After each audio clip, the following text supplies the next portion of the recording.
I'm not the kind of man who holds grudges, but watching a $200,000 SUV rip through my soybean field for the fifth time tested that theory. Ethan stood by the barn, fingers wrapped around a shovel handle, knuckles white. The soil shook beneath him. The Lamborghini Urus, glossy white, loud as sin, sliced through the crops like it belonged there. Chickens burst into the air. One fence post snapped clean under a tire. Behind the wheel, Victoria Harlow. 30-something hair-flawless lips curled in amusement.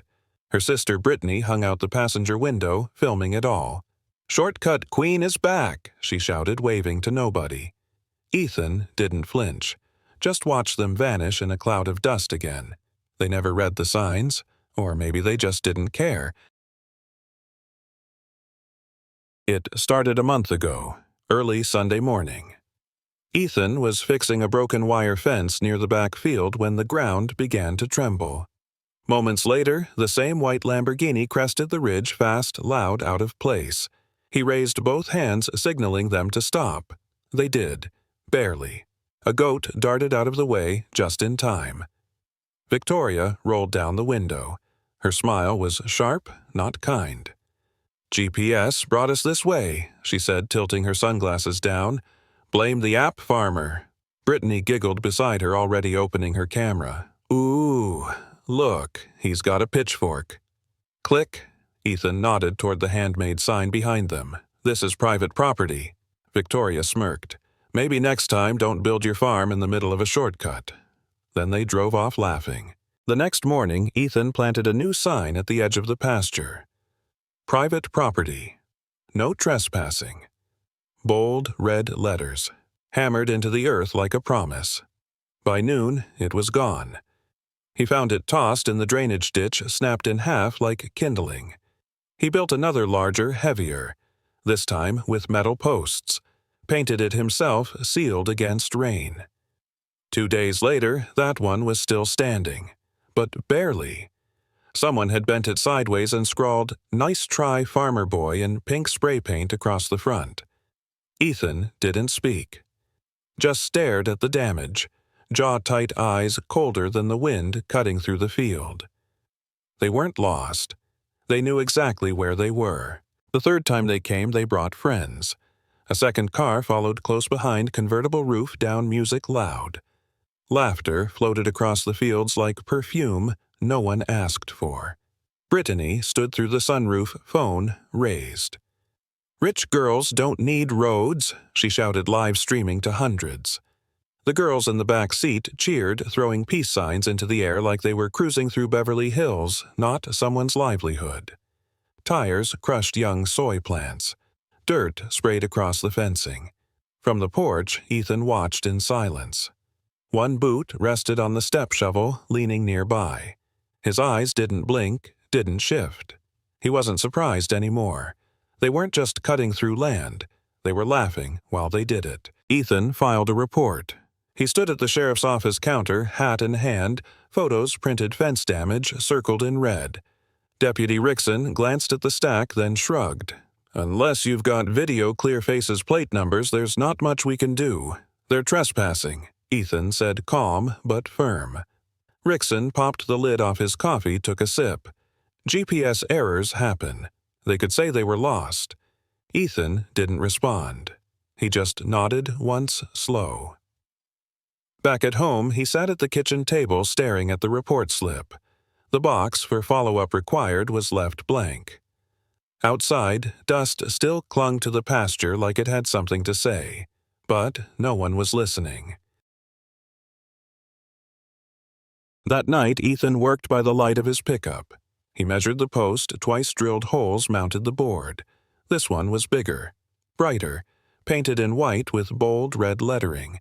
A motion-triggered strobe light wired to flash if anyone passed. He planted it deep, drove the stakes down with steady hands. No shortcuts, no mercy. He stepped back, looking at the finished sign glowing in the dark. "Private property. Trespassers will be prosecuted." His voice, quiet but steady, echoed in his mind. "If they won't listen to words, maybe the land will speak for me." The wind picked up, bending the grass low.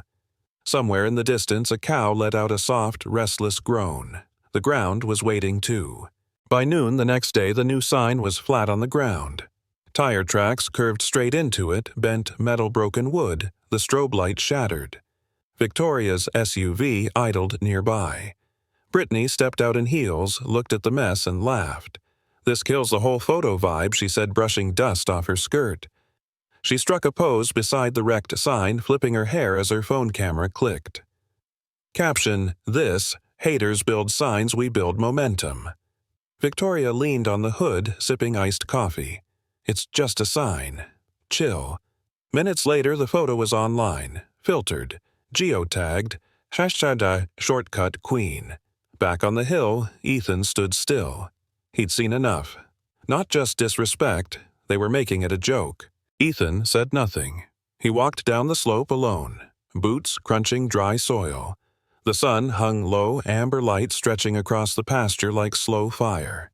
He knelt beside the broken sign, picked up the bent metal post first, then the splintered wood. One by one. No rush, no noise. Flakes of red paint clung to his hands. A wire dangled loose from the ruined light. Behind him, cows gathered quietly near the fence, watching. Ethan stood, pieces in his arms, gaze fixed on the deep ruts carved by their tires. He looked past the damage now. He was measuring something. Not how deep they drove, but how far they'd gone, and what it might take to stop them. That night, Ethan cleared a corner of the kitchen table and spread out an old topographic map. Faded lines, soil grades, drainage paths. He traced them slowly with one finger, stopping at a narrow dip near the back fence. Low ground. Natural runoff. Soft after rain. They always came through there. He marked it with a red pen, circled it twice. Beside it, he scribbled one word. Welcome. Outside, the wind had picked up. He could hear it brushing along the tin roof, tugging at the barn doors. Ethan leaned back in his chair, eyes steady on the map. He wasn't angry anymore. He was planning. Because sometimes the best way to hold a boundary is to let the ground decide. The next morning, Ethan made a list. Sprinkler hoses, clay soil, straw bales. He stopped by the farm supply store, then swung past a buddy's construction site for a few extras. By sundown, he was in the field, quiet, steady, alone. He dug a shallow basin right where the Urus always crossed, lined it with layered clay, installed hoses beneath the surface, covered everything with dry straw and loose dirt. Nothing looked out of place, nothing felt out of place. He tested the pump once. Water flowed. The ground softened just enough. Ethan stepped back, dusted his hands. "Let's see how royalty handles mud," he muttered. Then he smiled, dry, calm, certain, and gave it a name. The welcome mat. Ethan returned at dusk with a bale of hay strapped to the ATV. The field was quiet.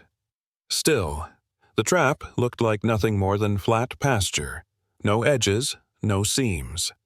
He rolled the hay bale to the edge of the straw-covered patch, gave it a firm push. It slid forward, bumped once, then sank. Slowly, steadily. No splash, just silence and weight disappearing into soft earth. The top of the bale vanished beneath the surface like it had never been there. Ethan stood with arms crossed, watching it go. He nodded once, deep enough. Overhead, the sky turned orange and bruised. A hawk circled above the ridge, coasting on warm air. The ground was ready. All it needed now was a reason to answer. Day 1. Nothing. Ethan sat by the window with a cup of black coffee.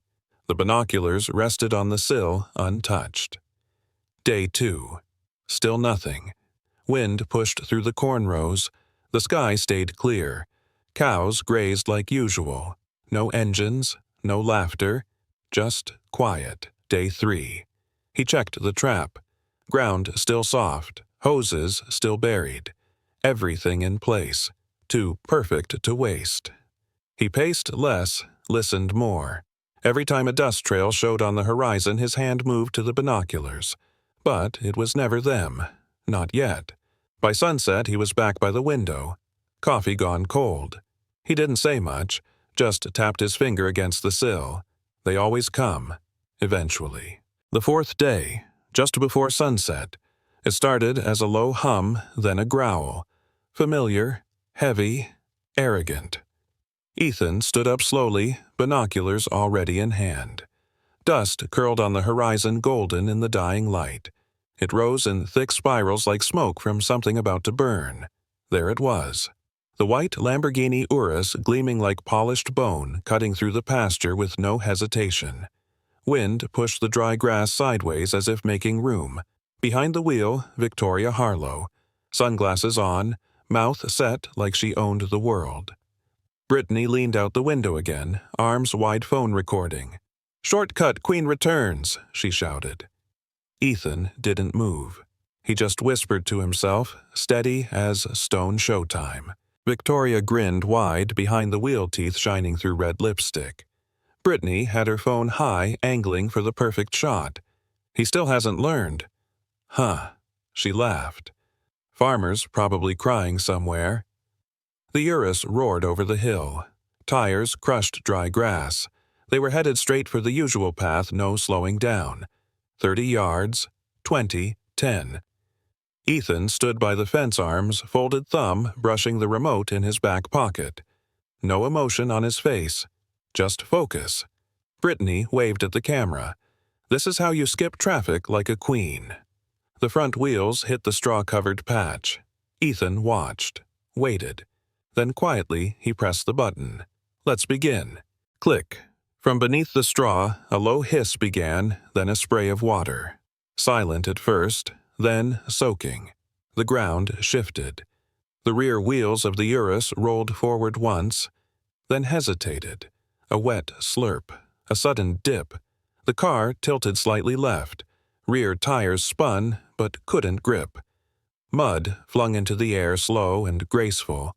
The engine roared louder, confused.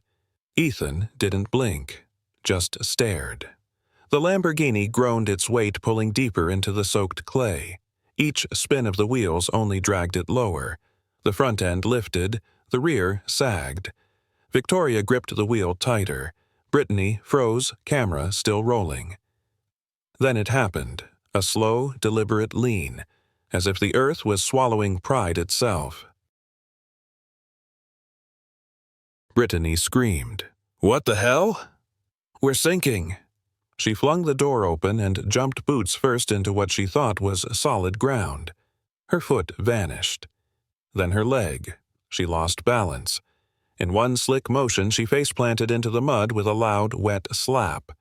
Her phone flew from her hand, spinning through the air before landing screen down in the slop. She groaned, hands scrambling, trying to push herself up. Her arms slipped again. Muck clung to her hair, soaked her designer jacket, filled her open purse. Behind her, the Urus groaned louder, tires now almost submerged.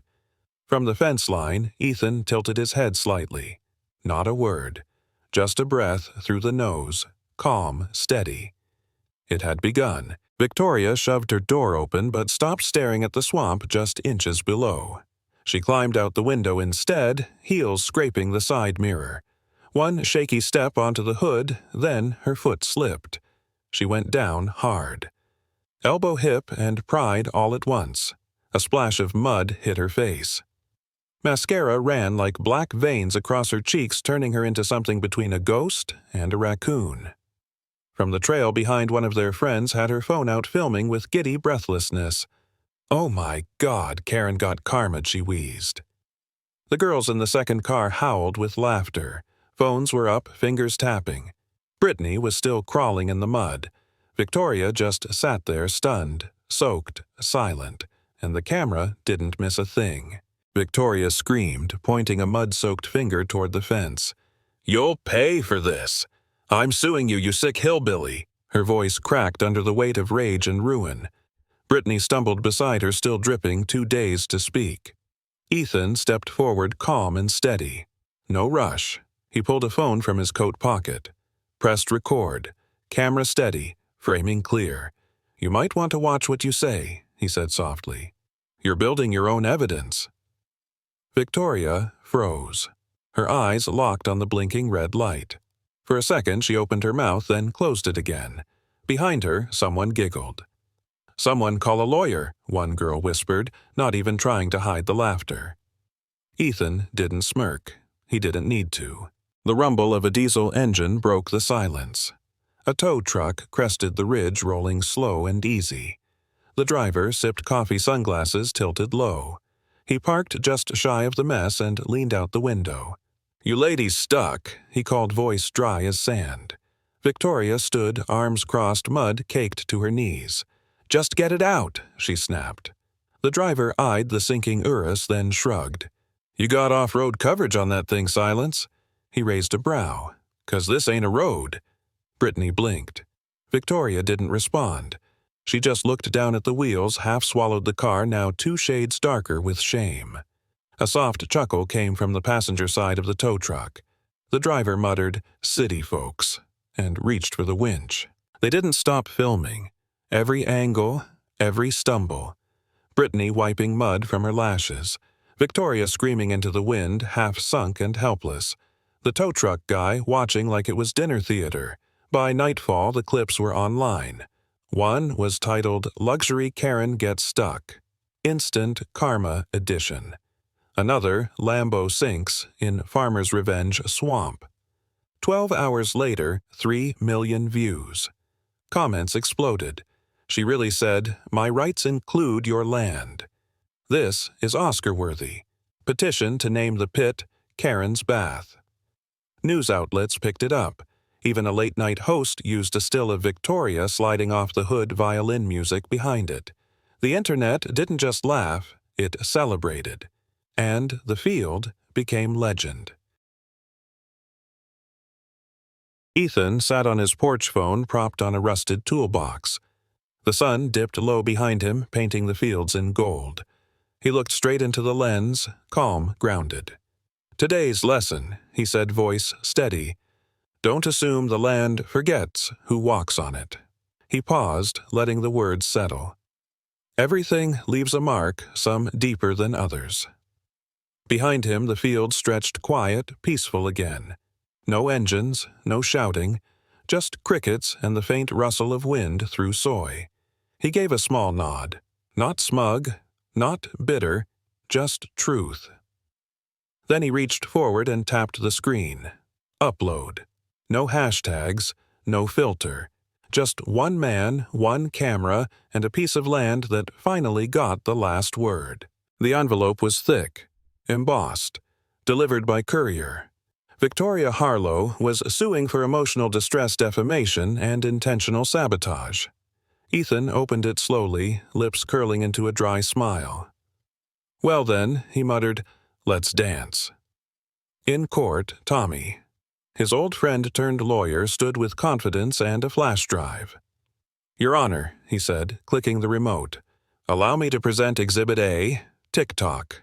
The courtroom screen lit up Brittany mid-scream, filming herself, mud flying, the Urus sinking, laughter in the background, clear faces, clear voices. "Your Honor." Tommy continued. They filmed their own trespassing and posted it publicly. Victoria shrank in her seat. The judge leaned back unimpressed.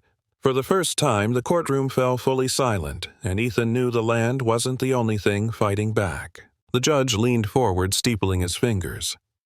"I've reviewed the footage," he said, voice measured, "and unless I'm mistaken, you recorded yourselves trespassing."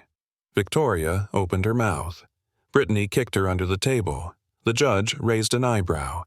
"You ignored posted warnings. You damaged private property. You mocked the owner, publicly." He tapped the gavel lightly once. Case dismissed. A wave of hushed murmurs swept the courtroom. Tommy smirked. Ethan simply nodded, hands folded, calm as ever. Victoria's lawyer slid the folder shut with a sigh. Brittany stared at her nails, mud memories flickering behind her eyes. Next time, the judge added, "Read the signs." Or, better yet, respect them. Justice didn't roar. It whispered, firm, clean, and for Ethan that was more than enough. Victoria didn't speak as she left the courtroom. No press, no glare, just silence thick and unfamiliar. That night, Brittany deleted her account. No farewell video, no drama, just gone like it had never happened. Back home, Ethan sat on his porch, cup of tea in hand. The fields stretched quiet before him. The pit had dried, now cracked like old memory. He opened his farm page, posted a single photo, a close-up of churned earth and wild grass slowly growing back. Caption, "The land remembers." No hashtags, no need. The likes rolled in slow and steady like the healing. Some wounds don't shout, they whisper, and grow green again. The next morning, a dusty pickup rolled to a stop by Ethan's gate. An older man stepped out, calloused hand extended. "Thank you," he said. "You didn't just protect your land, you stood up for all of us." By noon, a dozen more came. A basket of eggs, a jar of honey, a six-pack with a note for the hero of county roads. No speeches, just nods, grins, firm handshakes. One woman whispered, "They think they're above us. You reminded them we're still here." Ethan smiled, humbled. He hadn't done it for the attention, but now he felt something stronger than victory belonging. And for once the fence didn't feel like a barrier. It felt like a boundary, worth defending. Ethan set up his tripod, dusted off his flannel, and hit record. "No drama today," he said calmly. "Just showing y'all how to make a legal deterrent for unwanted wheels." He walked through the setup, water timers, drainage tricks, straw layering. No anger, no flair, just knowledge practical and patient. Within hours, the video took off. Comments flooded in brilliant. "Teach us more, farmer." Finally, justice with style. A week later, a garden hose brand reached out, offered him gear, asked if they could sponsor a follow-up. Ethan chuckled. He never thought sprinklers would be his claim to fame, but if the land could teach respect, maybe he could teach the tools. And people, they were ready to listen. The automatic doors slid open. Victoria Harlow walked in first, head down, no heels, no sunglasses. A plain hoodie, faded jeans. Beside her, Brittany clutched a paper grocery list, eyes darting. No camera, no phone, just a shopping cart and silence. They passed the produce aisle. A kid whispered, "Is that?" His mom shushed him gently. No one laughed, no one pointed. But the quiet said everything. Gone was the Lamborghini. In its place, a dented gray sedan waited outside, modest, anonymous. Victoria didn't make eye contact. She didn't need to. Everyone knew. They weren't queens of the shortcut anymore. Just two women walking slow, hoping the ground wouldn't recognize their footsteps. Ethan stood near the freezer aisle, a carton of milk in hand. He saw them before they saw him. Victoria glanced up. Their eyes met just a flicker. He gave a single nod. Calm, steady. No smirk, no stare. Just a man saying, "I see you." They looked away. He turned, walked down the next aisle. Didn't check back, didn't need to. Voiceover came like breath through wind. "I never wanted to beat them, just wanted them to stop." He paused by the checkout. Outside, the sky was overcast, quiet. Justice hadn't come with applause, but it had come, and that was enough. A close-up shot of the muddy field. Dry cracks across the soil. Old sprinkler heads peek from under straw, still silent. Ethan's boots crunch the dirt. He kneels, adjusts the private property sign, now weathered but standing proud. No music, just cicadas and breeze. On screen, a simple caption fades in. Which would you choose? Loud revenge, or let the earth do the talking? The camera lingers on his hands, brushing dirt off the sign. Then, up to the sky, soft and gray. The question remains. Open, heavy, waiting for your answer. Wide shot of the field at dusk. Soft golden light brushes the rows of crops. Cows graze near the old fence. The soil rests. Ethan stands on the porch sipping tea. A dog lies at his feet, tail gently tapping. He watches the wind roll through the corn like slow waves. From somewhere in the field, a child's laughter rings out. Light, distant, then fades. He smiles just barely. A soft guitar track begins, warm, steady, on screen in simple white. Don't mess with farmers. Then underneath smaller justice knows how to wait. It holds for a moment, then slowly fades to black. Silence. Only memory remains.